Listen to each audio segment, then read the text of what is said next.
Good morning বন্ধুরা, তোমাদের সবাইকে কেমন আছো তোমরা জানিও। আমি আছি, আমার মতো ভালো আছি। আজকে হচ্ছে কি বার জানো? শনিবার। শনিবার তো, শনিবার। হ্যাঁ আজকে শনিবার। উঠেছি অনেকক্ষণ, সেই 4:30 পৌনে 5টায়, কিন্তু এখন 5:10-15 বাজে। তো এখন থেকেই আমি ভিডিওটা শুরু করলাম, শুধুমাত্র বাসন ধুলাম আর এখন একটু এই যে চায়ের জল বসাচ্ছি। আজকেও মনে হচ্ছে ওয়েদারটা খারাপ থাকবে। গত দুদিন কাচাকুচি করিনি, দিয়ে আমি বলছি যে আজকে বেশ কিছু কাচাকুচি আছে, করতে হবে। আমার বর অজুহাত খুঁজছে, বলছে আজকে না ষষ্ঠী, ভাত রাঁধতে নেই, কিছু কাচাকুচিও করতে নেই। বললাম হ্যাঁ গো, এতে না কাচাকুচি করতে নেই হচ্ছে ওই পঞ্চমীতে, কিন্তু এখন আর সেটাও কেউ মানে না। বলে নালানি জিনিস হাতে নিতে নেই, খেতে নেই, বা সার তো নালানি, এখন আর কেউ মানে না। সবাই করে, আমিও করি সবার সাথে। অজুহাত খুঁজছে, বলছে আজকে কিন্তু জামা কাপড় কাচতে নেই, তুমি ভিজাবা না।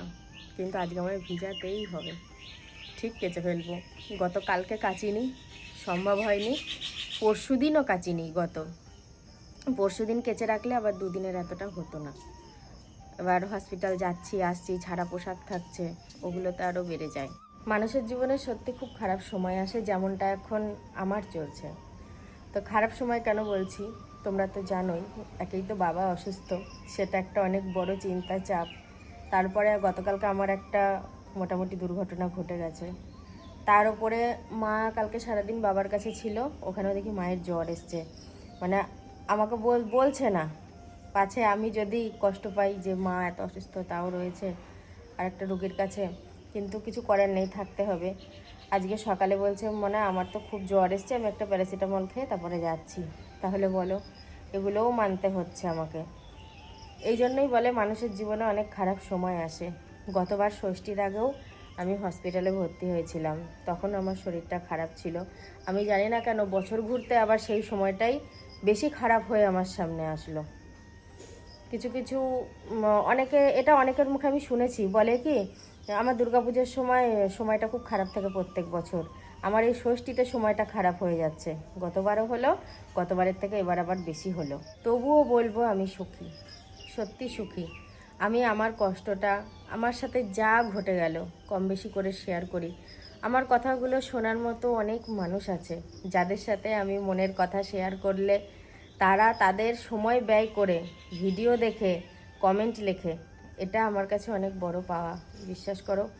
আমার ক্যামেরা অন করার মতো হাতে আর মনে যতদিন ক্ষমতা থাকবে আমি শেয়ার করব আমি ততদিন। কারণ এটা আমার একটা সবথেকে বড় আলাদা শান্তির জায়গা। এই শান্তিটা আমি অন্য কোথাও পাবো না। বলি, তোমার যে রাতে জ্বর এসছে, একবারও বলার প্রয়োজন মনে করোনি? না, তুমিও তো সারাদিন ক্লান্ত, আর ওই ওই ব্যথা, এবার তুমিও ঘুমাচ্ছিলে, ঠিক আছে, দিয়ে আমি তো কম্বলটা ছিল গায়ে দিয়ে শুয়েছিলাম। অন্যদিন তো খুব গরম লাগে, আর কালকে এত শীত লাগছিল, একটা প্যারাসিটামল খেয়ে নিতে হতো, ঘরে ছিল। ভেবেছিলাম, কিন্তু এলাম আবার যদি কমে যায়, কিন্তু কমে গিয়েছে এখন। এটা কি করছো আমি ঠিক বুঝলাম না। এখন দেখো 6:10 বাজে, তুমি এখন ধুনো দিচ্ছ না, আমি ঘর ঝাড় দিয়েছি না কিছু, এখনো বাসি ঘর, শুধু উঠোনটা ঝাড় পড়েছে, থালা বাসন ধোয়া হয়েছে। হ্যাঁ, আমি তোমার ভক্তিকে পাগলামো বলছি না, অসম্মানও করছি না। ধুনো দেওয়াটা যথেষ্ট ভালো, কিন্তু তার তো একটা সময় আছে, বলো। মা তো দিল সবকিছু। কখনো দেখছি তুমি সেই অনেক রাত্রে ধুনো দিচ্ছ, কখনো কত দেখছি রাতে ধুনো দিই, সন্ধ্যেবেলা ধুনো দেয় না। সন্ধ্যেবেলায় ধুনো দাও, দিয়ে আবার দেখি এই ধুনোচিতে ধুনো দাও তুমি। না না, দিয়ে বললে বলো কি যে পড়েনি তাই আবার আগুনটা ধরিয়ে দিলাম।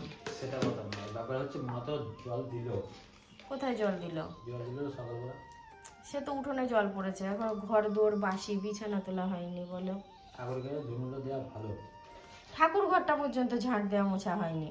এবার ভাবছি ঘর দোরগুলো ঝাড় দিই, আর ঘুম থেকে উঠেই আগে ঘর ঝাড় দেবো। কারণ ওকে অন্যদিন ডাকতে হয়, আজকে ডাকতে হয়নি, উঠে পড়েছে, মানে ধুনো দেবে বলে, জানো, হঠাৎ দেখি উঠে পড়েছে।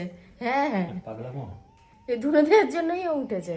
স্নান সারলাম আজকে, আর ঝটপট করে কাজ সেরে আমি স্নান করতে পারিনি। আজকে আস্তে আস্তে কাজগুলো সেরে স্নান কমপ্লিট হলো। এখন ঠাকুর ঘরে যাব, পুজো দেব, তারপরে দুধ নেব, দুধটা বেশি পরিমাণে নেব, কারণ আজকে দই লাগে তো। কালকেরই দই রয়েছে এক বাটি, তবুও নিয়ে দইটা পেতে রাখবো। আর আমার কর্তা ওখানে শুয়ে শুয়ে টিভি দেখছে এখন। অন্য দিনের তুলনায় দুধের পরিমাণ কিন্তু আজকে বেশ বেশি আছে, কারণ আজকে আমি 2 কেজি নিয়েছি। আর অন্য দিন দুধ নিই 1 কেজি 250, এক কথায় 5 পোয়া। আর আজকে ওই জন্য 3 পোয়া বেশি নিলাম, একটু দই বসাবো বলে।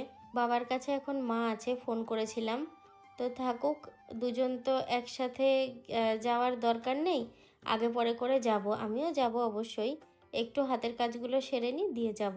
সময়টা যখন খুব খারাপ যায়, বছরের বিশেষ দিনগুলোও কিন্তু কিভাবে চলে যায় চোখের আড়াল দিয়ে বোঝা যায় না।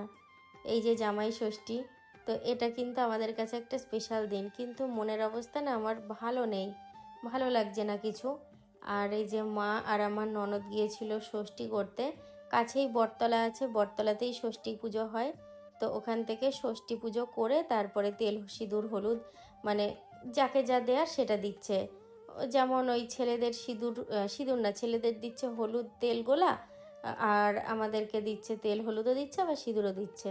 মাকে আর আমার ননদকে বলছি যে তোমরা এক কাজ করো, তোমাদের ষষ্ঠী পুজো হয়ে গেছে, এবার তোমরা চিড়ে মুড়ি ফলার যা খাবার খেয়ে নাও, সারাদিন ভরে ভাত আর খেও না। বলছে কি যেটা করে এসেছি আমরা সারা জীবন সেটাই করব। রেডি হয়ে নিলাম, এবার যাব হসপিটালের দিকে। এই ওড়নাটা হাতের কাছে পাচ্ছি, এটাই নিচ্ছি, নিলেই হলো। আর সাজগোজে দেখো, কানেরও পরিনি, ভাল লাগছে না, একটা টিপ না পরলে নয়, বড্ড খালি দেখায়, তাই পরলাম। আর এ উপুর হয়ে শুয়ে রয়েছে।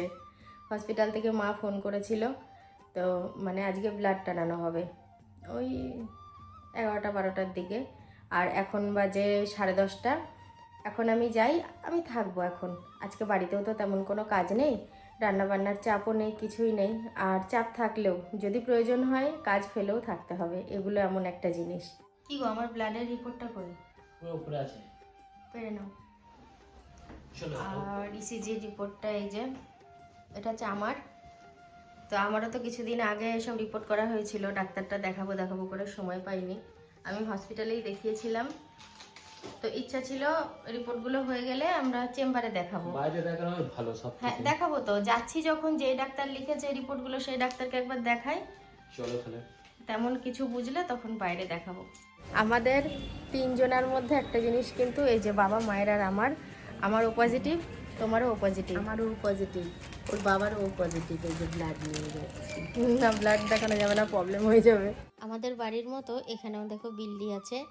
আসলে কি বলতো, এখানে তো অনেক কিছু খাবার দাবার খায় সবাই, তো সেই সব খাবারের যে সমস্ত বাড়তি অংশ থাকে সেগুলোই ওরা খেতে আসে, বেড়ে যাওয়া খাবার আর কি।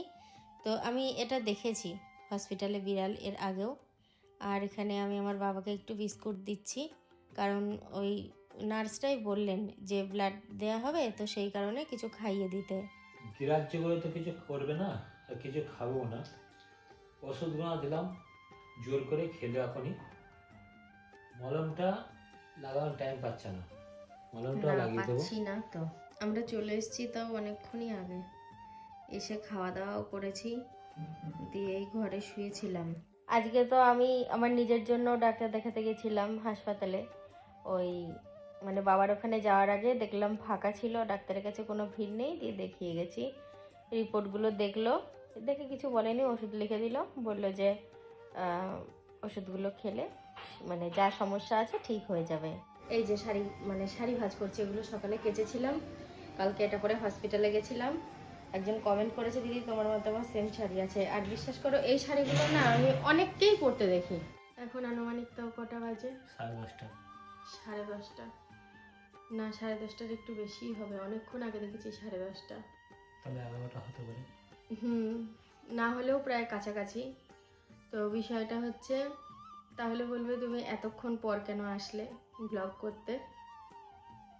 আমার সেরকম পরিস্থিতি ছিল না যে আমি এর মাঝে আবার ক্যামেরাটা অন করব। লাস্ট আমি তোমাদেরকে হয়তো শেয়ার করেছি, গেটটার পিছনে জামা কাপড় গোছ করছিলাম, তো তারপরে আমার ফোন আসে, মানে বাবা তো ভর্তি আছে, ওখান থেকে ফোন আসে, হন্তদন্ত হয়ে বেরিয়ে যাই।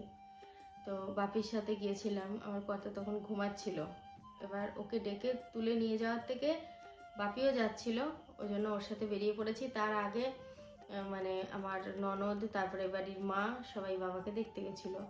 তো আমি পরে বাপির সাথে গেলাম, একটু সমস্যা তৈরি হয়েছিল ওখানে। তো যাই হোক, যাওয়ার পরে পরিস্থিতিটা সামাল দেওয়া হয়, যাওয়ার আগেই সামাল দেওয়া হয়েছে, আমি গিয়ে আর কি ব্যাপারটা দেখলাম। তো তারপরে সেই থেকে বাবার কাছে ছিলাম।